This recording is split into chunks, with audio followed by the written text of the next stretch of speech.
Hey, this is Josh with New Review coming at you with a new review on the smash hit by Christopher Nolan, Dunkirk.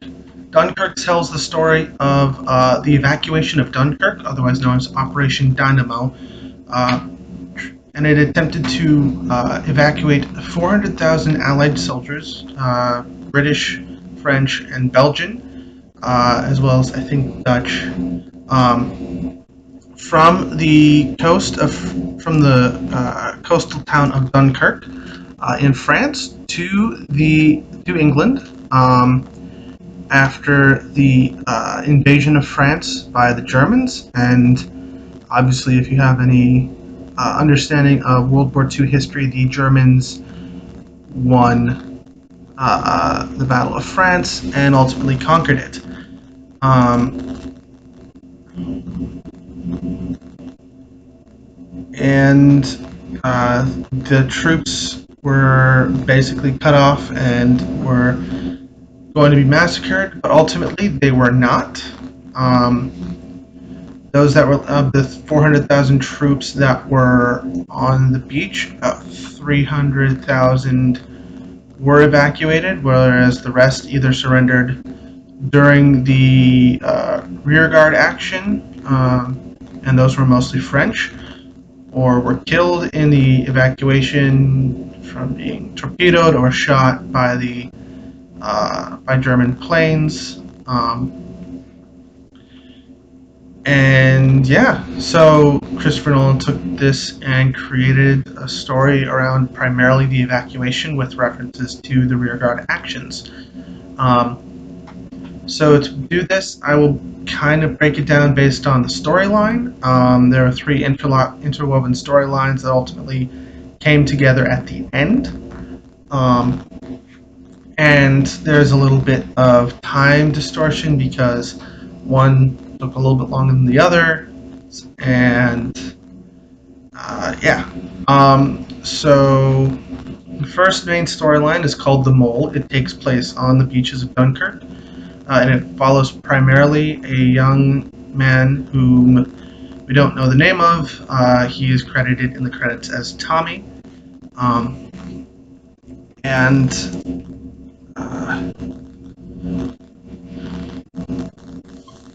he is a young soldier. The guy who plays him is a fairly young man named Fionn Whitehead. This is actually one of his. This is actually like his fourth or fifth credit as an actor. So this means that he's a fairly unknown quantity.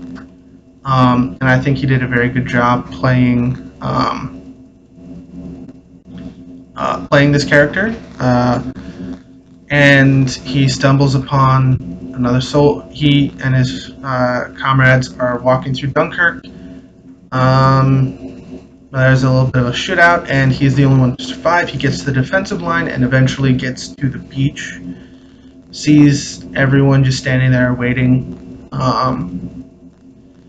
And he meets another soldier who's burying another man. And they basically try to find a way to get off the beach and back to the UK. There's a lot of desperation, Spitfire attacks. No, not Spitfire, the British planes. German dive bomber attacks. There's actually a scene where there's dive bombing going on. There are explosions. And Tommy nearly gets killed, but he doesn't. There's a lot of shooting from British riflemen at the plane, but most of the men who are on the ground run. It seemed that the biggest killer on the beach was German airplanes, which is something that intermittently happened throughout the entire beaches, the entire time. And so they're trying to get off. They first try to get off by getting a wounded man to a hospital ship that is sunk, even though it technically would be against the rules of war because a hospital ship is not considered a valid target. but the Germans weren't very good at following the rules of war entirely. Additionally, um, they meet another man named Alex, and this character is played by Harry Styles. This was his acting debut outside of music videos, and I think he did a very good job myself. This being his first time out as a actor, and what really helped was that this movie didn't really have a lot of dialogue. Most of the time, there's just a lot of action and sitting and waiting because there was a lot of sitting waiting in real life. And helping this was the music. Vox did an interesting video on how they created tension using the music. I'll actually have a link to that below in the description because I think it was very fascinating.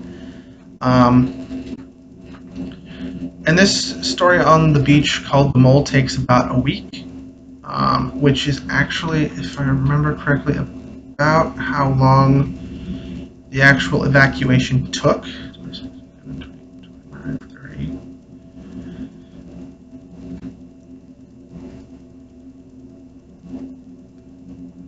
A little over a week. The evacuation itself took place 26th to the 4th.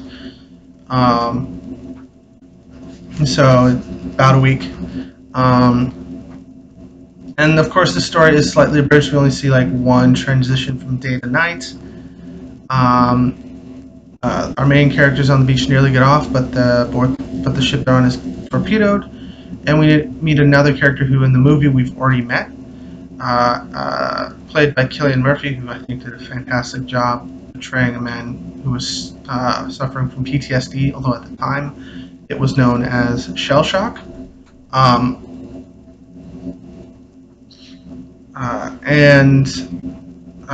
the acting was very well done throughout these entire sequences. They actually have a few historically accurate things, like there are stories of soldiers just walking into the ocean because they think they're going to die there. Might as well die on their own terms. And there were also little piers made out of trucks and cars that were used to keep the men out of the tide during high tide, which was very interesting. And eventually, these guys do get off after getting into an abandoned boat. The second soldier we meet that lives turns out to be a French soldier, and the French were afraid that they'd just be left to die or be taken prisoner by the Germans. And that's not entirely inaccurate. Most of the prisoners of war were French. I mean, there were a good number of British and Belgian and Dutch, but most were French. Not that some French soldiers were not evacuated.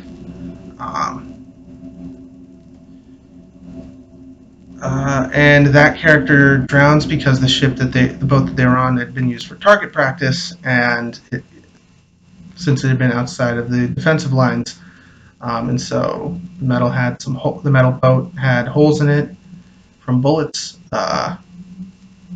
So that did not end well. But again, they were saved by a boater and his son, who we met again at the beginning of the movie.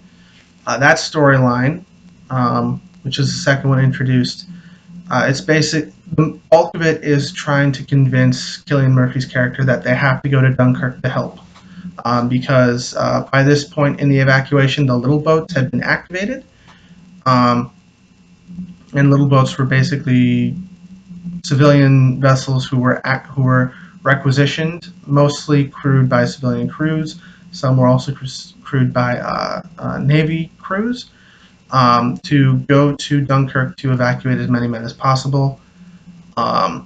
This was largely because the British decided to save their destroyers, as well as the French for their resistance.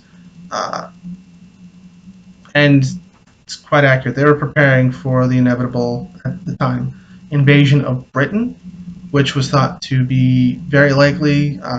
Operation Sea Lion was a very real thing that Hitler was planning to do. Um, Sea Lion obviously never happened because the Blitz failed to break the British. The British were also saving their planes. There was quite a few aircraft in the beginning stages of the war because they were, by this point, the Germans had become fairly well experienced and battle hardened because of Poland and Norway. So they were a lot more experienced. But to be honest, British Spitfires were very, very good machines. That was part of why the British did not lose as many planes as the Germans did. Um, and so, anyways, the boat is mostly trying to convince Cillian Murphy's character that they need to go back. He accidentally injures a third a crew member of the pleasure boat that they're on. Um, the boy eventually died, and he all he wanted to do was be known for doing something helpful, doing something good, which he does get that recognition at the end. Um, and they rescue a lot of men. First, a fighter pilot who had to land his plane in the ocean. Next was a bunch of soldiers from the sea. They were covered in oil, so when and the plane was going to crash into that oil, so they had to get them out quickly. Otherwise, it would have been burned. And since these soldiers were also covered in oil, they had a little trail to the boat, and that would have been a danger. They did get most of the men out of the oil before. Actually, the last one they got out was Tommy, aka Fionn Whitehead, our main character. Um, and when they land, they disembark, and that's the end of that story. Um, the third main storyline was took place in the air. The main guy there was Tom Hardy. He played a fighter pilot. Kind of reminded a little bit of Bane because he wore a mask and was a little hard to understand at times. And this was these were the high pace, high risk, most of the high risk instances in the movie because fighter pilots split second decisions. Tom Hardy, and two other pilots are tasked to provide air support, and they're only given a limited amount of time, limited amount of fuel to get there and back. They're cleared for like 3 dogfights with the amount of fuel they have. And Tom Hardy's flight keeps on losing men. His fuel gauge actually gets damaged, so he has to rely on his one of his wingmates. Actually, the only wingmate who made it through the first fight. Their commander died in the first. Um, and Tom Hardy's character does a lot of good actions. Takes down a lot of planes himself. Saves quite a few ships and men.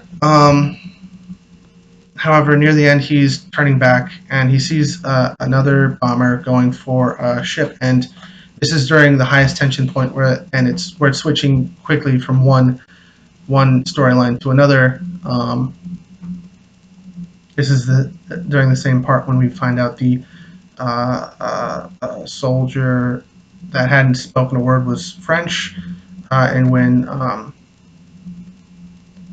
the second British pilot that was shot down was trying to get out of his plane. He was stuck, and he was about to drown. A lot of high tension switching. Eventually, he makes the decision to go back and save the and take down the German bomber, which leads to the fire in the oil. Also means that he runs out of fuel and has to glide in. He takes down another dive bomber before he's before he is forced to land and become a prisoner. Now, at the end, when everything is all said and done. British soldiers are offloaded. They're getting stuff from the British people. Alex, played by Harry Styles, is downtrodden. He thinks they let him down. They let everybody down, and they're mad at him. And it's not the case. They're doing. The British people are trying to keep a stiff upper lip, trying to encourage the British troops who had been through hell, which makes sense. They want to make sure that their soldiers were um, well looked after, felt like they'd done their job, because these guys would be needed to defend Britain when it gets invaded. Um, and when they get on the train, still think that's going to be the case, but then once they get to a train station, they get a paper, and then they're welcomed. They're given food, beer. They're just saying, the British people are saying, "Good job, you did what you were supposed to. You did what you could." And Tommy is reading the address on the House Commons by Winston Churchill, the very famous uh, speech that ends, "We will fight on the beaches, we will fight on the landing fields, we will fight on the fields," and so on and so forth, and we'll never surrender it. And it's iconic. And we wouldn't have gotten that iconic speech without what happened, and it was meant to encourage British people to continue to fight and to be prepared for the invasion. Thankfully, that never happened, because if it had, this world would be a lot different.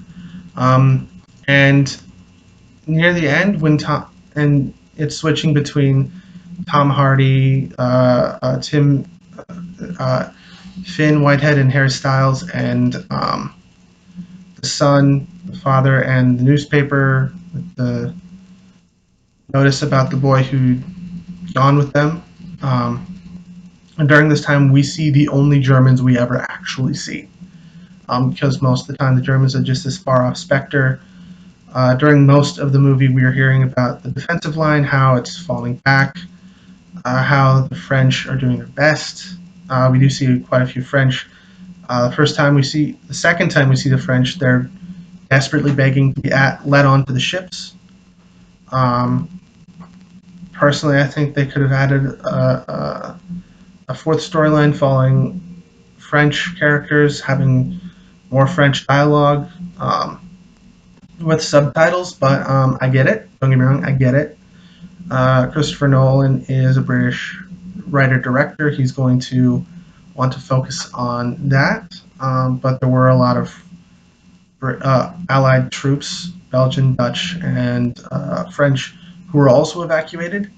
A good number ended up being parts of the resistance to the Germans, creating their own armies in exile that participated in a lot of the fighting. But again, it was Christopher Nolan's decision. He had a choice. He had choices to make, and he went with what he did. It was a fantastic movie, well shot, well sound edited. Uh,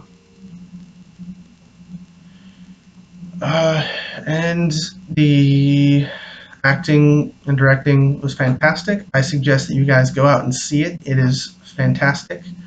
Um, so yeah, this is Josh Rosella with New Review, signing off.